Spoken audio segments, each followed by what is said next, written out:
We have a treat in the garage today. Here we have a 2003 Porsche 911 996 GT2.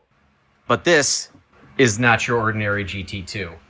So this car was brought here by my friend David. Morning. Who brought the car over for a little bit of maintenance, nothing too huge. I'll let David give some specifics about the history of the car, and then we'll get into why he brought it over here today. So, you don't see these too often. Porsche only made 233 total chassis. It is more rare than a Carrera GT. Of the 233 chassis built for the world, 94 of them were imported to North America, and 64 of those chassis were in the United States. The primary difference with the GT2, it's got GT3 components for suspension, the famous Metzger motor. There are no driver aids. So they took the body shell of the turbo, which is all-wheel drive, removed the front axle and drive shafts. They were rated from the factory at about 480 horsepower. Some examples of dynoed, stock at 505.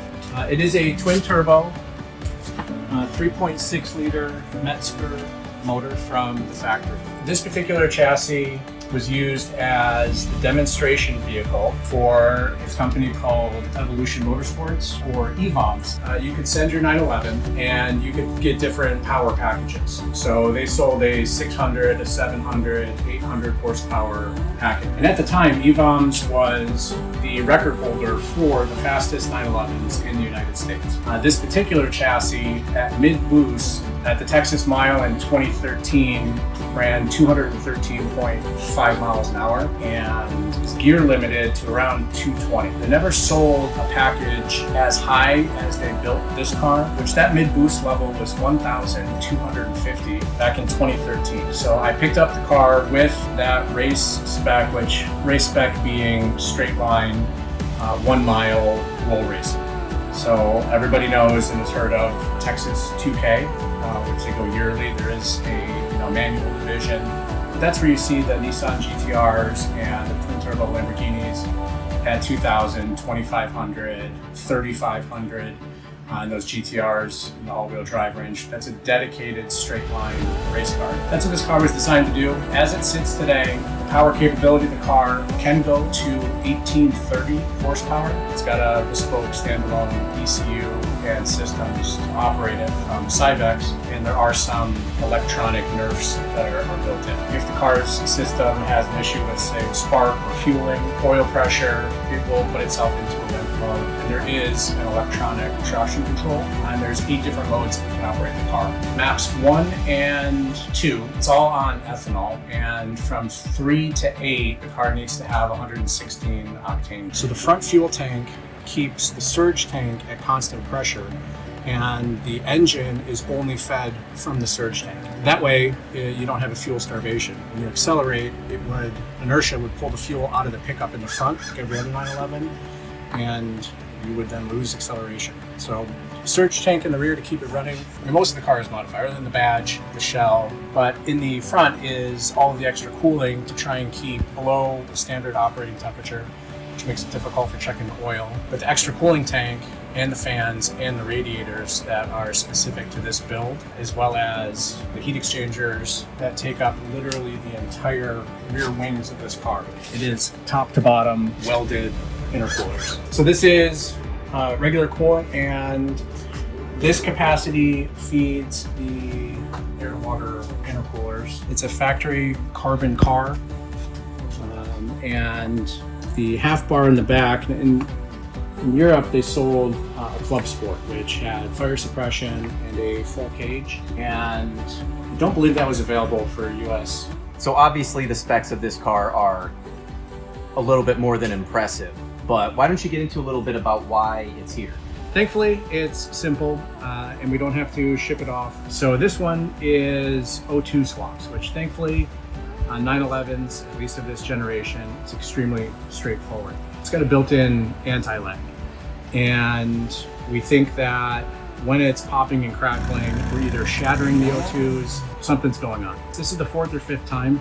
So what will be different today is a special wideband that will be able to be mated through the software for the parameters needed for the motor. And what the tuner has done is they've mailed us a specialty harness that they created.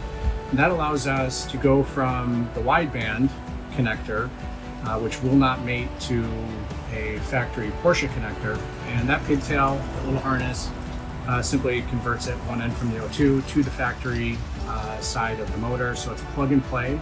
The connections are right here in the back of the bay above the surge tank. When it goes out, the car will put itself into a limp mode. That can be cleared on an ignition cycle, which isn't fun. Currently, the ECU is reading off of one bank. That allows us to limp it around. At about 4,500 RPM, the computer limited any further acceleration to keep us auto boost. The boost range on this car, depending on the map, is anywhere from 24 to 26 pounds up to north of 50, depending on fuel and the map that the vehicle is in. So you try and go full throttle, and it'll just hold the RPMs at 4,500-ish, and that's it. That's all you get. We're gonna swap the O2s, put the new piggyback on, the new harness, and I think that should solve it. We will have to have race support patch in from Texas today. They'll talk to the ECU, re-initialize the other bank, the O2 that's been turned off, program it, if you would, for the two new wide bands, and then we should be good for a test drive. All right. So the next step is to get this car up in the air on the quick jacks and get underneath and swap out those O2 sensors. So what we are going to be changing out is one of the O2 sensors. So it is actually the more forward-facing one right there. There's also one on the passenger side that we'll be removing. So it's just a matter of unplugging that from the engine bay and pulling out the O2 sensor from the exhaust, and that should get this part of the job done.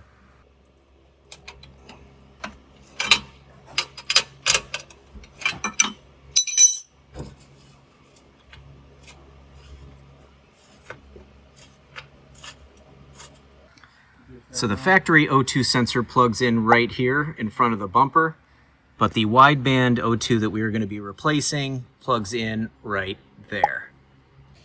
So these new O2 sensors that were sent by the tuning company have a different plug. So they also sent a custom pigtail to fit into the original plug that goes into the wiring harness, and that will also fit the new O2 sensor.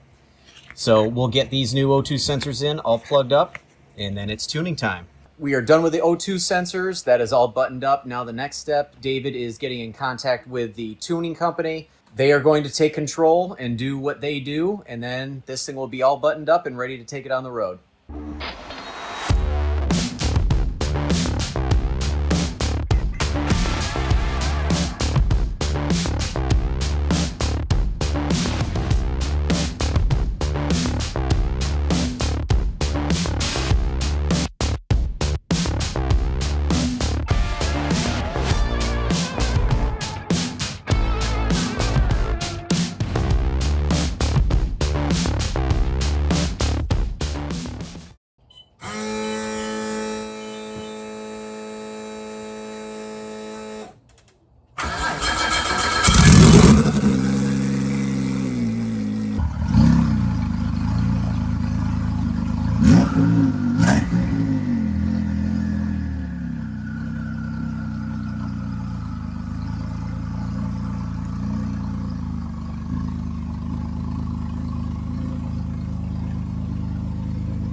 So it's been a few days. We were able to get out and get some rolling shots of that car. It is absolutely insane. Quite honestly, I would probably be too afraid to drive it. That's a lot of horsepower. 1,400 rear wheel drive, 6-speed manual.